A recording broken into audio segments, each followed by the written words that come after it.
जय हिंद साथियों, मैं रितेश परिहार स्वागत करता हूं आपका अपेक्स स्टडी पॉइंट उज्जैन के इस यूट्यूब चैनल पर। तो साथियों, आज से हम लोग स्टार्ट करने जा रहे हैं आंगनवाड़ी महिला सुपरवाइजर की ऑनलाइन क्लासेस, वो भी आपके अपने इस यूट्यूब चैनल के माध्यम से। तो जुड़ जाइए और सब्सक्राइब कीजिए हमारे इस यूट्यूब चैनल को और भेज दीजिए इसकी लिंक उन सभी अभ्यर्थियों को जो आंगनवाड़ी महिला सुपरवाइजर की तैयारी करने जा रहे हैं, क्योंकि अपेक्स स्टडी पॉइंट के इस चैनल के द्वारा हम आपको प्रोवाइड कराने जा रहे हैं आपके पूरे सिलेबस की टॉपिक वाइज वीडियोस, और उसी के साथ आपको यहाँ पर प्रीवियस ईयर के वीडियोस भी हम लोग अवेलेबल करवाएंगे। तो चलिए स्टार्ट करते हैं बिना कुछ देरी किए आज का अपना पहला टॉपिक, जिसका नाम है पोषण। तो साथियों, सबसे पहले हम आज बात करेंगे पोषण के बारे में। तो देखिए, जितने भी जो जीव होते हैं उन सभी को जीवित रहने के लिए भोजन की आवश्यकता होती है, और भोजन की आवश्यकता इसलिए होती है क्योंकि उनकी जितनी भी जैविक क्रियाएं हैं उनको सुचारू रूप से चलाने के लिए कुछ आवश्यक तत्वों की आवश्यकता होती है, जो उन्हें ऊर्जा प्रदान करते हैं, जो उनके विकास और वृद्धि के लिए आवश्यक होते हैं। तो अगर मैं पोषण के बारे में आपको सबसे पहले इसकी डेफिनेशन के बारे में बात करूं, तो पोषण वह संपूर्ण प्रक्रिया है जिसके द्वारा जो जितने भी सजीव होते हैं वह भोजन प्राप्त करते हैं तथा उसकी सहायता से अपनी जैविक क्रियाओं को पूरा करते हैं। अर्थात जीवों के द्वारा भोजन के माध्यम से आवश्यक पोषक तत्वों को प्राप्त करना क्या कहलाता है? पोषण कहलाता है। तो चलिए सबसे पहले इसकी डेफिनेशन लिखते हैं, उसके बाद हम आगे बढ़ते हैं। पोषण वह संपूर्ण प्रक्रिया है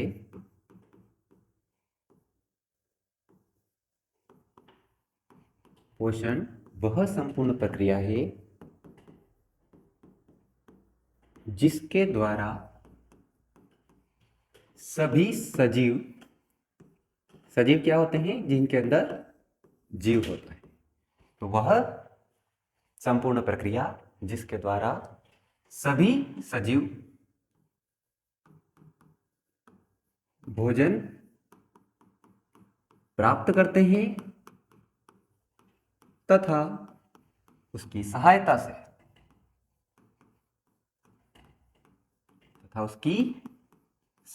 से समस्त जैविक क्रियाओं को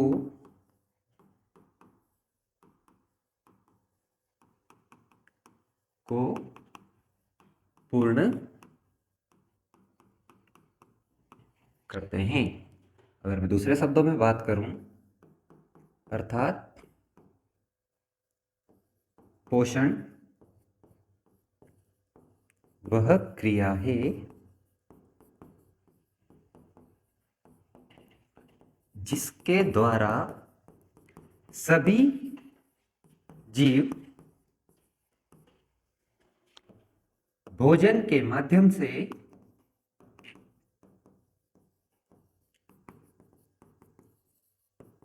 आवश्यक पोषक तत्व प्राप्त करते हैं। तो साथियों, आप बिल्कुल समझ गए होंगे कि पोषण क्या होता है।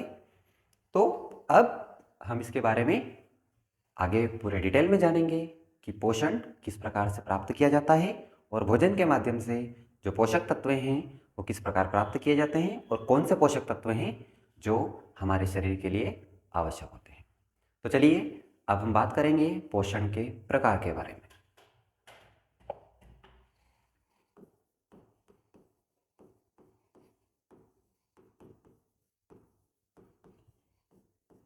तो साथियों, अगर मैं पोषण के प्रकार के बारे में बात करूं, तो पोषण का जो पहला प्रकार होता है वह होता है स्वपोषी पोषण। कौन सा होता है? स्वपोषी पोषण। अब देखिए, स्वपोषी पोषण क्या होता है कि वह पोषण जिसके द्वारा, या स्वपोषी पोषण वह पोषण होता है जिसके द्वारा समस्त जीव अपना भोजन स्वयं बनाते हैं। कि यदि कोई जीव है वो अपना भोजन का निर्माण अगर स्वयं कर रहे हैं तो उनके द्वारा जो भोजन प्राप्त करने की प्रक्रिया है उस प्रक्रिया को क्या कहा जाता है? स्वपोषी पोषण कहा जाता है। यानी कि वो अपनी वृद्धि और विकास स्वयं करते हैं, अपना भोजन स्वयं बनाते हैं। तो चलिए क्या डेफिनेशन है इसकी कि वे जीव जो अपना भोजन स्वयं बनाते हैं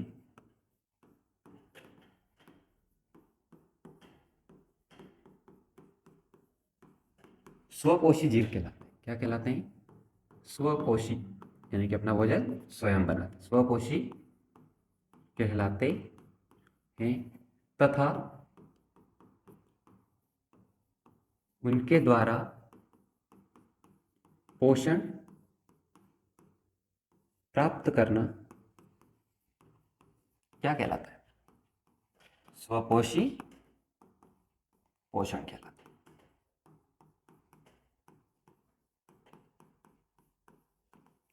अब दोस्तों अगर इसकी उदाहरण की बात की जाए तो इसमें कौन आते हैं?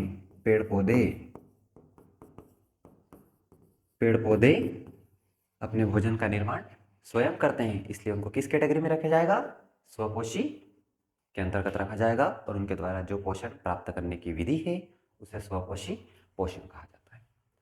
अब जो पेड़ पौधे हैं वो अपना भोजन जो है वो सूर्य प्रकाश की उपस्थिति में, क्लोरोफिल की उपस्थिति में प्राप्त करते हैं तथा क्या बनाते हैं? ग्लूकोज C6H12O6 का निर्माण करते हैं। तो चलिए अब हम अपने जो पोषण है उसकी दूसरे प्रकार के बारे में बात करते हैं। तो जो पोषण का दूसरा प्रकार है वो है आपका परपोषी पोषण या विषमपोषी पोषण। इसके दो नाम है, परपोषी या विषम पोषी पोषण। अब साथियों जो परपोषी पोषण क्या होता है कि वे जीव जो अपना भोजन दूसरे जीवों से प्राप्त करते हैं उन्हें क्या कहा जाता है? परपोषी कहा जाता है तथा उनके द्वारा पोषण प्राप्त करने की विधि को क्या कहेंगे? परपोषी पोषण कहा जाता है। तो इसकी डेफिनेशन क्या हो जाएगी कि वे जीव जो अपना भोजन अन्य जीवों से प्राप्त करते हैं, अन्य जीवों से प्राप्त करते हैं, उन्हें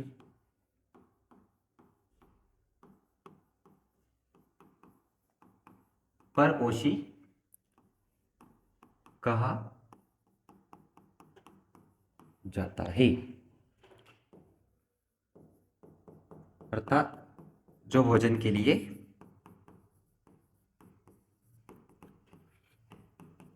दूसरे जीवों पर आश्रित होते हैं, दूसरे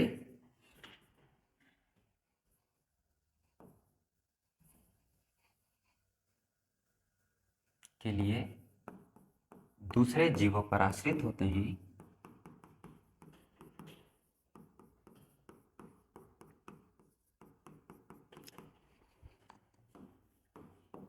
उन्हें परपोषी कहा जाता है तथा उनके पोषण प्राप्त करने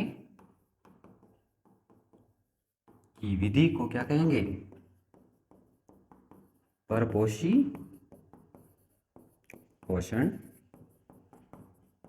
कहा जाता है।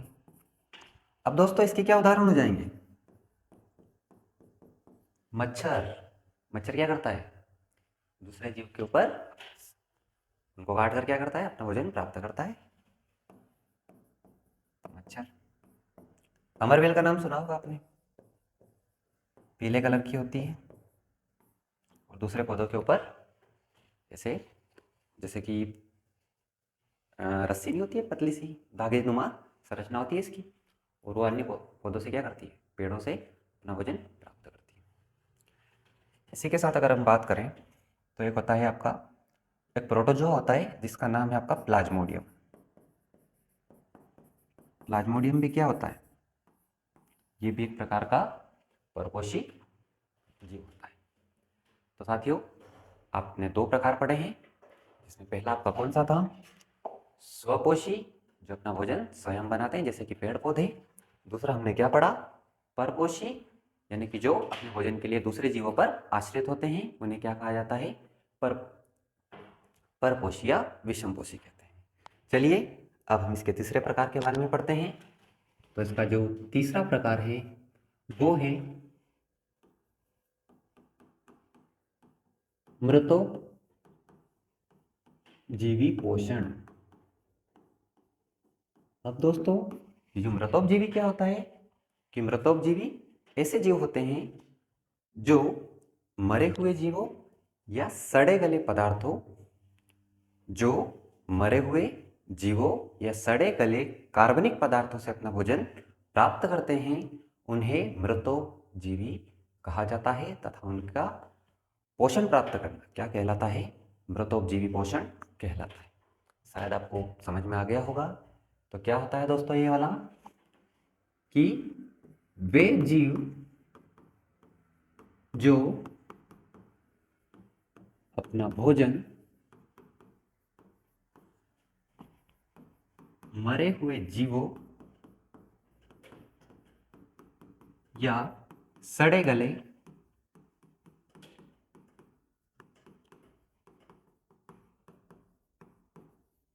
कार्बनिक पदार्थों से प्राप्त करते हैं,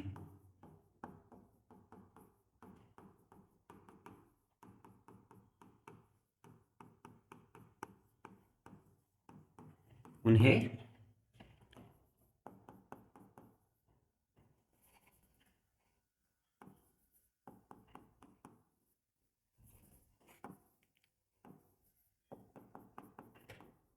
मृतोपजीवी कहते हैं। ठीक है, तो चलिए अब हम इसके नेक्स्ट टाइप के बारे में जानते हैं। नंबर 4। नंबर 4 पर आता है शाकाहारी पोषण। शाकाहारी पोषण।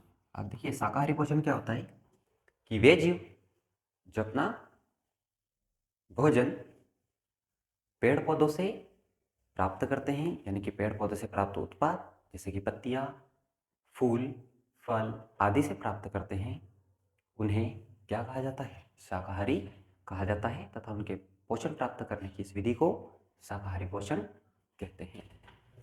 तो वे जीव जो अपना भोजन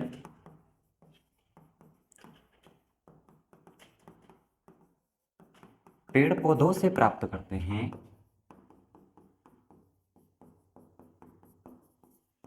उन्हें शाकाहारी कहा जाता है।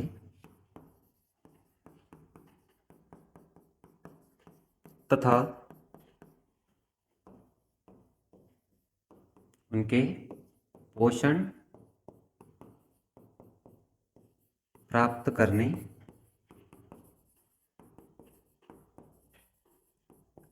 की विधि को क्या कहेंगे हम लोग? शाकाहारी पोषण कहते हैं।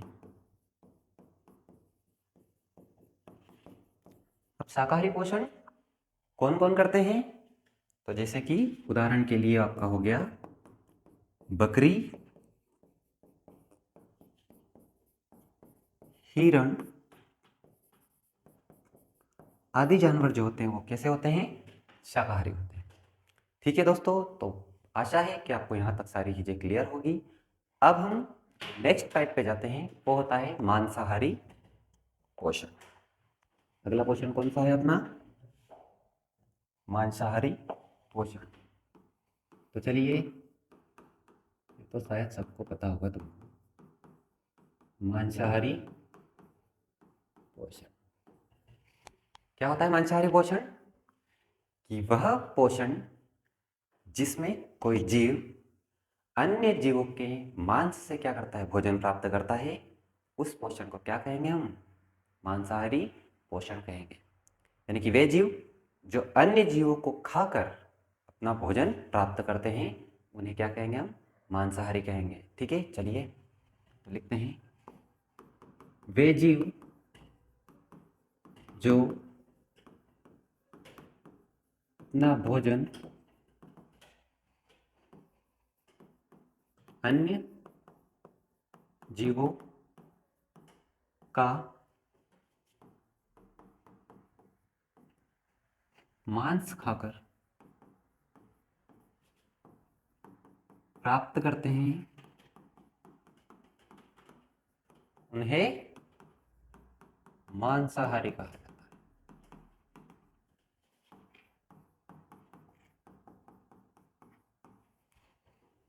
उदाहरण के लिए शेर, बाघ, चीता आदि। इंसान नहीं आया, क्यों?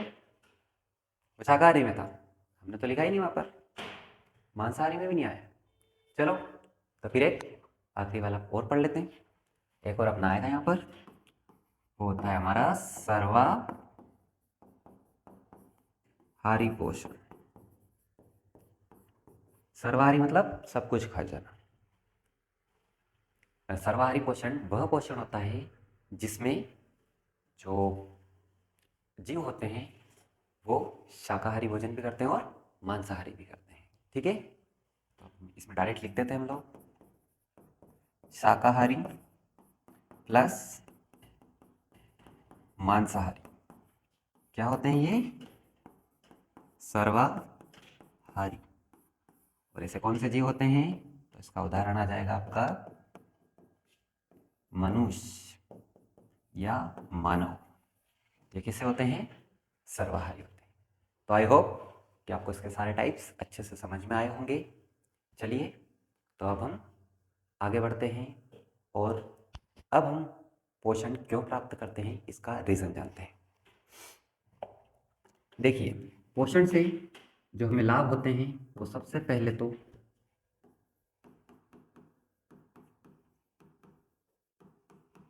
कोशिकाओं की मरम्मत करने में, है ना, ये पोषण के उपयोग है। पहला, पोषण के क्या या उपयोग या फायदे हो सकते हैं?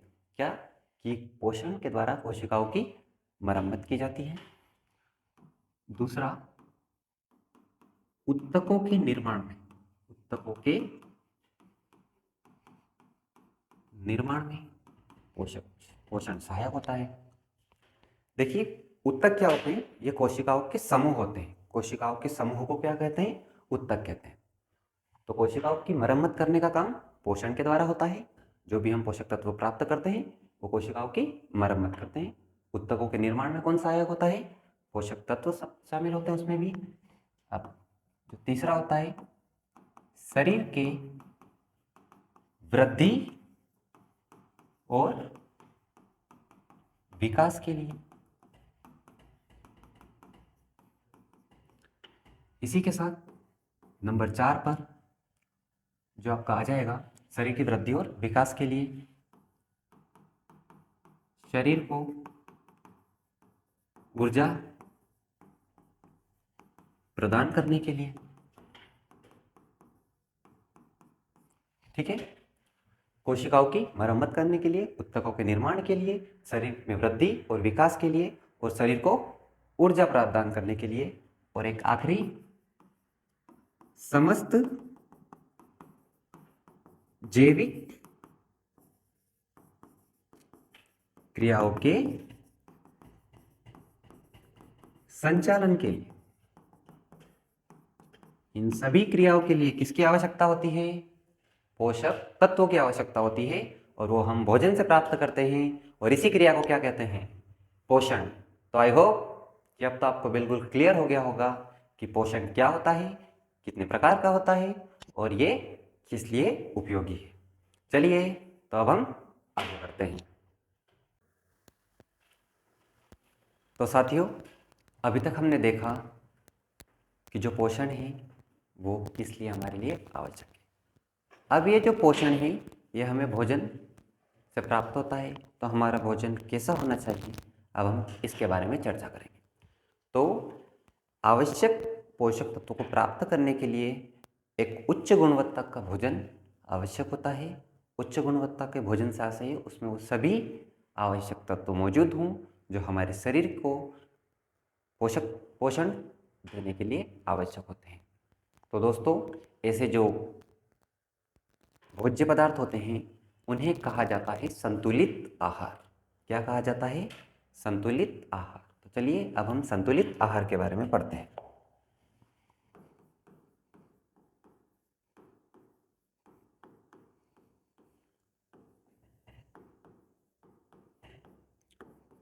तो संतुलित आहार क्या होता है? वे समस्त खाद्य पदार्थ जो हमारे शरीर को आवश्यक पोषक तत्व आवश्यक मात्रा में प्रदान करते हैं, उन सभी तत्वों को क्या कहा जाता है? पोषक तत्व कहते हैं। और वो सभी पोषक तत्व जिस खाद्य पदार्थ के अंदर होते हैं उस खाद्य पदार्थ को क्या कहा जाता है? संतुलित आहार कहा जाता है। और ये संतुलित आहार अभी जो हमने जितनी भी क्रियाएं पढ़ी है इन सब की पूर्ति के लिए आवश्यक होते हैं। तो चलिए अब हम आगे बढ़ते हैं और अब बात करते हैं हम मनुष्य में पोषण के बारे में। कि जो मनुष्य में पोषण की क्रिया है वो कुल 5 चरणों में पूर्ण होती है।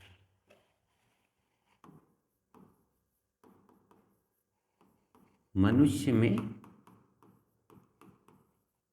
पोषण का पहला चरण है उसको कहते हैं अंतर्ग्रहण। सबसे पहले हम क्या करते हैं? भोजन को मुंह में चबाते हैं और उसको हमारे पेट में अंतर्ग्रहित करते हैं। तो पहली स्टेप कौन सी हो गई आपकी? अंतर्ग्रहण। दूसरा होता है आपका पाचन। तीसरी स्टेप जो होती है उसको बोलते हैं अवशोषण। चौथी स्टेप जो होती है उसे कहते हैं स्वांगीकरण।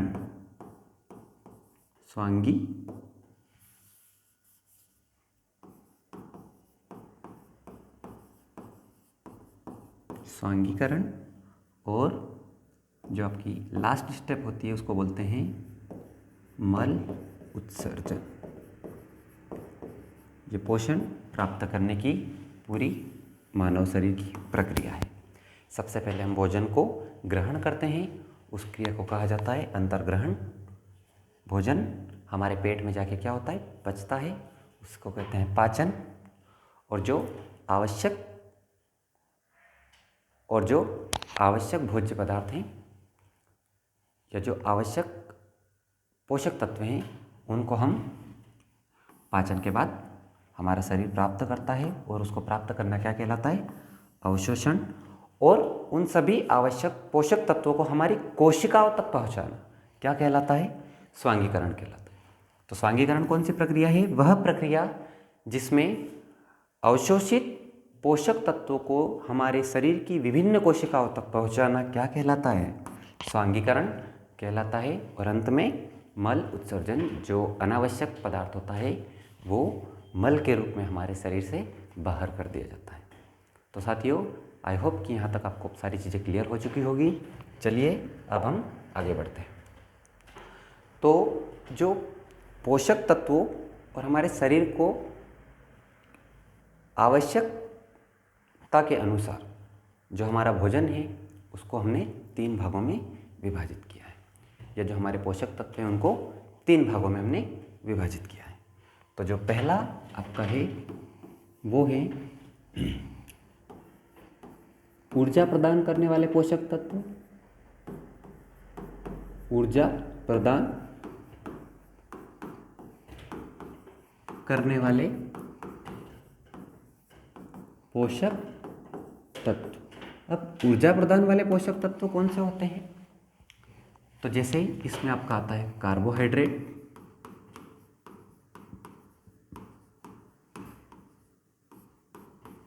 ठीक है। उसके बाद वसा, ठीक है। ये कैसे अणु होते हैं आपके? ऊर्जा प्रदान करने वाले होते हैं। अब दूसरा, विकास और वृद्धि करने वाले पोषक तत्व।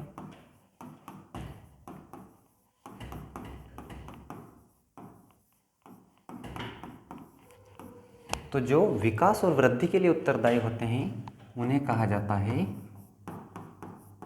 प्रोटीन। क्या कहते हैं? प्रोटीन। और जो अंतिम, जो आपका तीसरा है, वो होता है प्रतिरोधी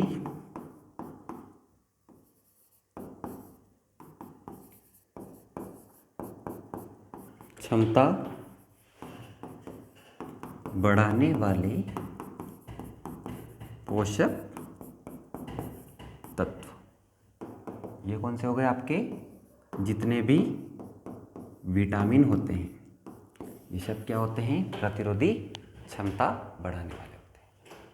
तो हमने जो हमारे पोषक तत्व हैं उनको कितनी कैटेगरी में बांटा है? 3 कैटेगरी में। यहाँ से क्वेश्चन बनता है कि निम्न में से कौन से ऊर्जा प्रदान करने वाले पोषक तत्व हैं? तो इसमें कार्बोहाइड्रेट और वसा जो होती है वो आपको ऊर्जा प्रदान करती है। वसा की जगह ऑप्शन में लिपिड्स भी मिल सकता है, ठीक है। तो इस बात का आप विशेष ध्यान रखें। ऊर्जा प्रदान करने वाले पोषक तत्वों को कौन कौन से हो गए? कार्बोहाइड्रेट और वसा। ऐसे ही विकास और वृद्धि करने वाले पोषक तत्व कौन से हो गए? प्रोटीन। यानी कि अगर हमारे शरीर में कोई चोट लगती है तो उसकी जो मरम्मत करता है वो किसके द्वारा की जाती है?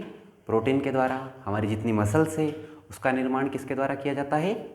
प्रोटीन के द्वारा किया जाता है। और अंत में जो जितनी भी रोग प्रतिरोधक क्षमता है हमारे शरीर में किसी चीज़ की मतलब नेचुरल, जो आपके जैसे कि बाल हैं वो सफ़ेद हो रहे हैं तो उसमें वो किसकी कमी के कारण हो रहे हैं?